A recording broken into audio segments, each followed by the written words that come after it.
A guerra entre Israel e Irã, com a participação dos Estados Unidos, reacendeu a agenda escatológica. E muitas pessoas têm falado sobre os sinais da segunda vinda de Cristo. Este é um assunto extremamente importante. Até porque a segunda vinda de Cristo é a acrópole da nossa esperança, é o pináculo da nossa fé, é a consumação da nossa redenção. A verdade inconteste da segunda vinda de Cristo faz parte da esperança do povo de Deus ao longo dos séculos. Há mais profecias na Bíblia sobre a sua segunda vinda do que sobre a sua primeira vinda. Como todos os sinais da primeira vinda se cumpriram e de forma literal, certamente as profecias sobre a segunda vinda se cumpriram, estão se cumprindo e cumprir-se-ão rigorosa e literalmente. Jesus não nos permitiu marcar datas. Este dia é da economia do Pai. Entretanto, alertou-nos de que deveríamos estar prevenidos, preparados, vigilantes, e deu-nos sinais, como placas de sinalização, apontando então para a sua segunda vinda. No seu sermão profético relatado em Mateus 24, Jesus nos dá vários sinais que antecederão a sua segunda vinda. Ele foi abordado pelos seus discípulos, admirados com a construção do templo, dizendo: Jesus, vede que pedras, que construções, que monumento, que arquitetura. E Jesus disse: não ficará pedra sobre pedra. Então, quando chegaram no Monte das Oliveiras, perguntaram a Jesus: quando sucederá isto? Ou seja, a invasão de Tito Flávio no ano 70, destruindo a cidade de Jerusalém e promovendo a diáspora dos judeus. E a pergunta é dupla, porque perguntaram: e quais sinais da tua vinda e da consumação dos séculos? Então Jesus vai elencar no seu sermão profético vários sinais que nos apontam para a sua segunda vinda. E eu quero então, baseado em Mateus 24, trazer à sua memória esclarecida alguns desses sinais. E o primeiro deles está relatado no versículo 4 de Mateus 24. Jesus disse: vede que ninguém vos engane. O engano religioso é uma realidade nos nossos dias, talvez mais do que em priscas eras. Li um livro recentemente de um sociólogo brasileiro, onde, fruto da sua pesquisa, ele identificou mais de 104 mil CNPJs de igrejas diferentes. Todos os dias surgem novas igrejas, novas religiões, novas seitas, novas doutrinas. E certamente tantas dessas novas doutrinas enviesadas na contramão da palavra de Deus levam o povo ao engano, conduz o povo pelos descaminhos da heterodoxia, do misticismo, do sincretismo, do ceticismo, da incredulidade ou da credulidade infantil. E este engano religioso é o primeiro sinal que o Senhor Jesus Cristo deu para alertar-nos sobre a sua segunda vinda. O segundo sinal que Jesus aponta está no versículo 6. Certamente, disse Jesus, certamente ouvireis falar de guerras e rumores de guerras, reino contra reino, nação contra nação. O mundo hoje é um barril de pólvoras. A paz estabelecida é a paz do medo. Já em 1985, Mikhail Gorbachev, no seu livro Perestroika, afirmou que uma terceira guerra mundial não haveria vencedores e nem vencidos, uma vez que o arsenal que se tem hoje daria para destruir o nosso planeta 27 vezes. Nós estamos aí diante de um clima tenso, porque há grandes potências econômicas, militares, com forte armamento nuclear nos diversos polos.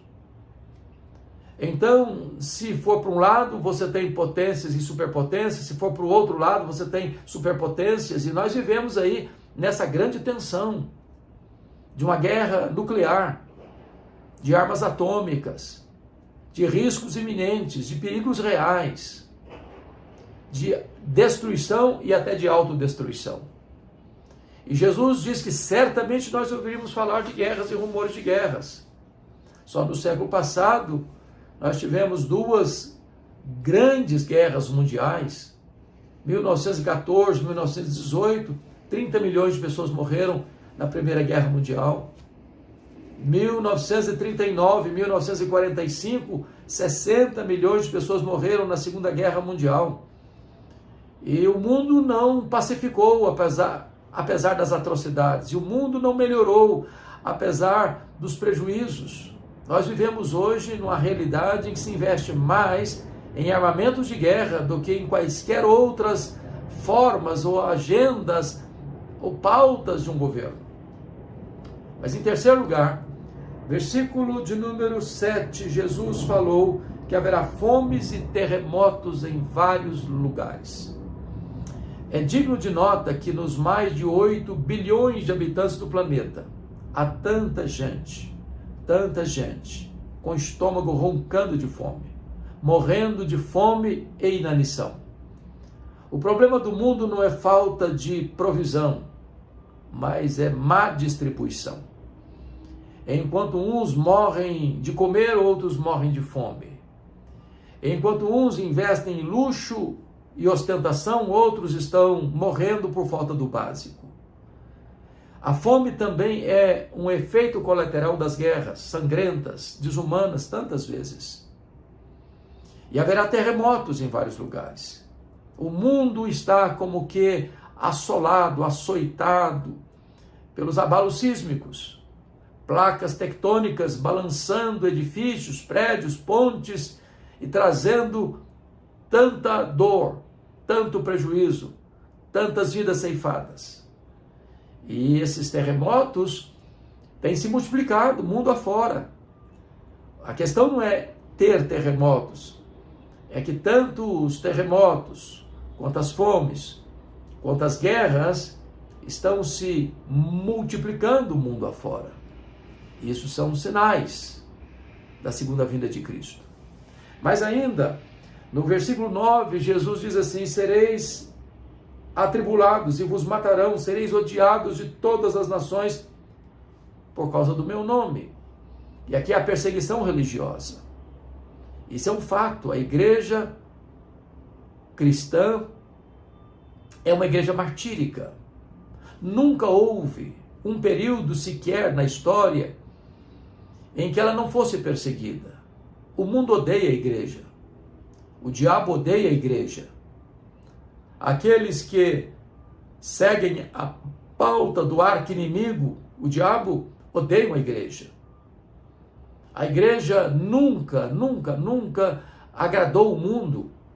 Se ela é fiel a Cristo, ela será perseguida.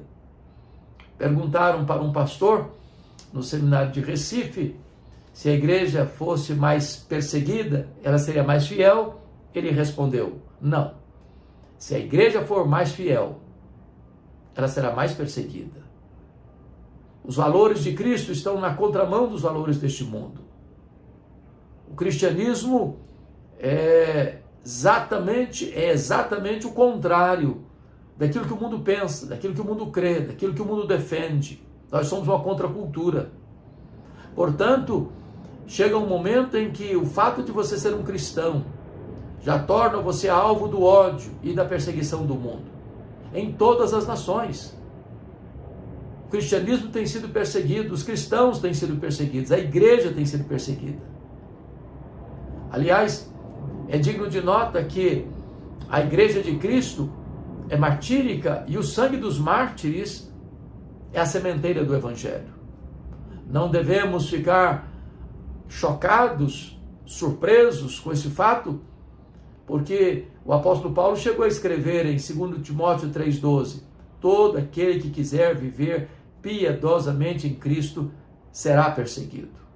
Então a perseguição religiosa é o prato do dia deste mundo, é o cardápio deste mundo, e seremos odiados em todas as nações, em todos os lugares, em todos os tempos. Enquanto eu estou aqui conversando com você, há cristãos, irmãos nossos, que estão sendo presos, torturados, castigados, mortos com requinte de crueldade, martirizados, não porque cometeram crimes, mas porque são cristãos, porque têm uma Bíblia, porque professam o nome de Jesus. Assim como lá na igreja primitiva, os cristãos eram queimados vivos, eram crucificados, eram jogados às feras, simplesmente pelo fato de confessarem que Jesus Cristo é o Senhor. Mas ainda, o versículo de número 12, um outro sinal: e por se multiplicar a iniquidade, o amor de quase todos se esfriará. Nós estamos vivendo num mundo de grandes conquistas científicas, de grandes avanços tecnológicos.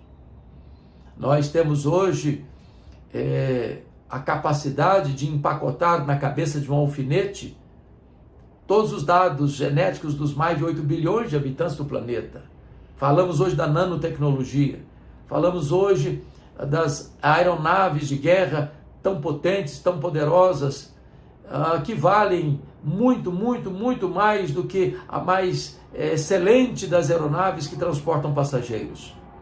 Nós temos hoje um avanço extraordinário na medicina, na comunicação, agora com a inteligência artificial, tantas coisas exponenciais, espetaculares. E aliás, lá no livro de Daniel, nos é informado que o saber se multiplicará como um sinal da segunda vinda de Cristo. Estamos vivendo isso. Agora, não avançamos na área moral. Não avançamos. Ao contrário, regredimos. O homem hoje é um gigante na ciência, um nanico na vida moral. É a degradação. São as pessoas sucumbindo às drogas. São as pessoas se entregando à embriaguez. São as pessoas se entregando à prostituição. São as pessoas vivendo uma vida completamente às avessas. Não apenas na tolerância do erro e do mal, mas numa inversão de valores. Chamando o doce de amargo, amargo de doce, luz de trevas e trevas de luz. É uma inversão de valores que nós estamos vivendo no mundo de hoje. E isso é um sinal eloquente da próxima, breve volta do Senhor Jesus Cristo. Foi Ele que nos alertou sobre isso, que por se multiplicar a iniquidade, o amor se esfriaria de quase todos. Então vivemos numa sociedade hedonista, consumista, materialista, hedonista, que olha para o seu umbigo, que não se importa com o próximo. Às vezes oprime ainda o próximo, o forte prevalecendo sobre o fraco, o culpado prevalecendo sobre o inocente, homens se vendendo para darem testemunhos falsos acerca do seu próximo, cortes sendo compradas, ricos e poderosos comprando sentenças a peso de ouro. E desta maneira, a violência prevalece nas altas rodas do poder, nas grandes transações comerciais, no comércio internacional, em todas as frentes, em todas as áreas, em todos os setores da sociedade, vemos a marca da violência, da corrupção, da maldade, da iniquidade prosperando. Isso é um sinal eloquente da volta do Senhor Jesus Cristo. Mais ainda, versículo 14: e o evangelho do reino será pregado por todo o mundo, para testemunha a todas as nações, então virá o fim.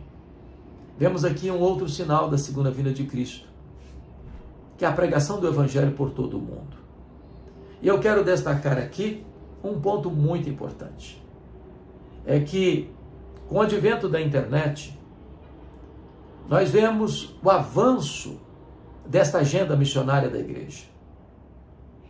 Porque hoje você está falando da sua própria casa, como eu estou fazendo aqui agora, da minha própria casa. E esse vídeo vai subir para uma plataforma de YouTube. E esse vídeo vai ser visto por pessoas, milhares e milhares e milhares de pessoas, não só no Brasil, mas mundo afora. Hoje você pode postar uma mensagem, como tem algumas, e já tem alguns milhões de pessoas que já ouviram, que já assistiram. Então, você pode estar pregando na sua comunidade, na sua igreja, na sua casa, no seu escritório, no seu estúdio.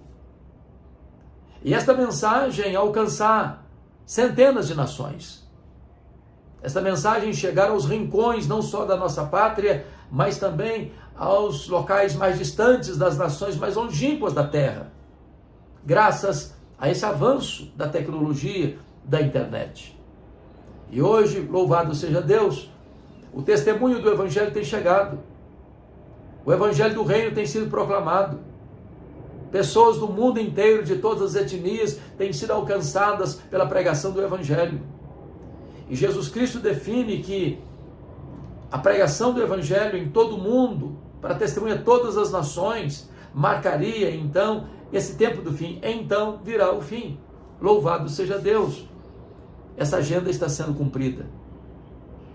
Essa profecia está se cumprindo. E o Evangelho está sendo anunciado. Eu espero que você, que está me assistindo agora, possa responder ao apelo do Evangelho. E o apelo do Evangelho é: arrependei-vos e crede. Arrependei-vos e crede no Senhor Jesus. Porque todo aquele que crê e for batizado será salvo. Mas o que não crê já está condenado. Precisamos erguer os nossos olhos e ver os sinais eloquentes da segunda vinda de Cristo. Mas ainda, você vai encontrar no versículo 15, onde ele vai falar do abominável, da desolação, que Paulo chama de o homem iníquo, o homem da iniquidade, o homem sem lei, e que o apóstolo João vai chamar de besta ou anticristo. O mundo está como que preparado para seguir a qualquer líder mundial que proponha a solução para os graves e intrincados problemas da humanidade. O anticristo não é uma entidade, é uma pessoa, é número de um homem. 666, o máximo da imperfeição e da iniquidade.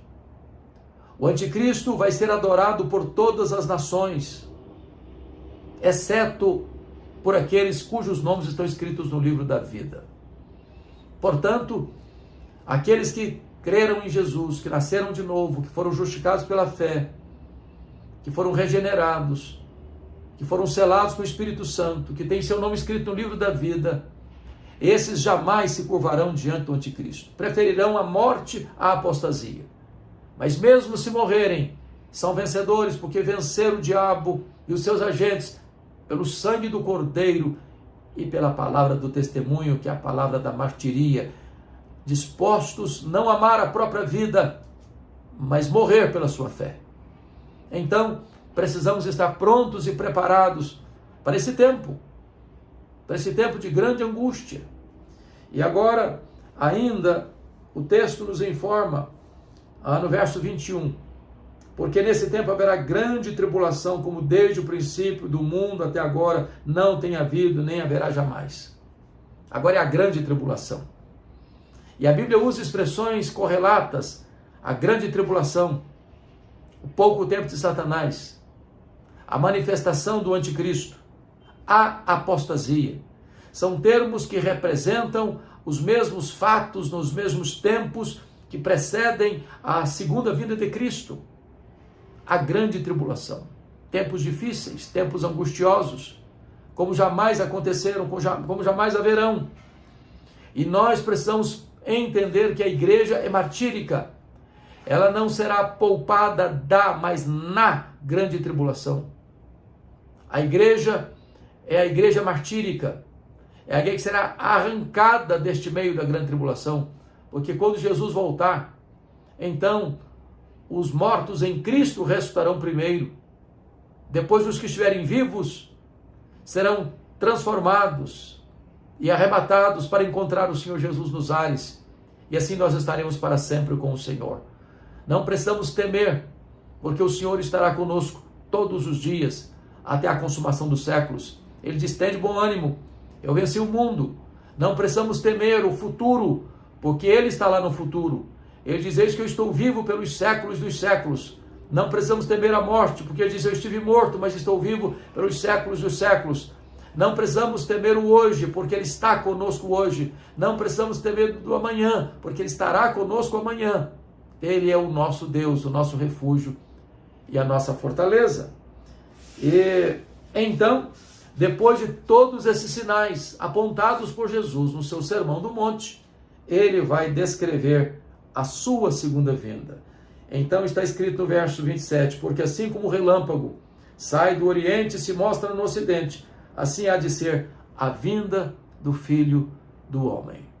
A vinda de Cristo vai ser pessoal, vai ser visível, vai ser audível, vai ser repentina, vai ser inesperada, vai ser inescapável, vai ser gloriosa, vai ser vitoriosa. Ele virá com grande majestade e glória para sentar-se no trono, para julgar vivos e mortos, para julgar as nações, para lançar os que rejeitaram a sua graça no lago do fogo, mas para convidar os seus amados, por quem ele morreu, e que o receberam como Salvador e Senhor. Vinde, benditos de meu Pai, entrem na posse do reino que vos está preparado desde a fundação do mundo. Então, com corpos glorificados, sem lágrima, sem dor, sem sofrimento, sem nada contaminado, nós reinaremos com Ele e desfrutaremos da companhia dEle e nos deleitaremos nele para sempre e sempre e sempre e sempre. O nosso grito de esperança e a nossa grande expectativa é: Maranata, ora vem, Senhor Jesus.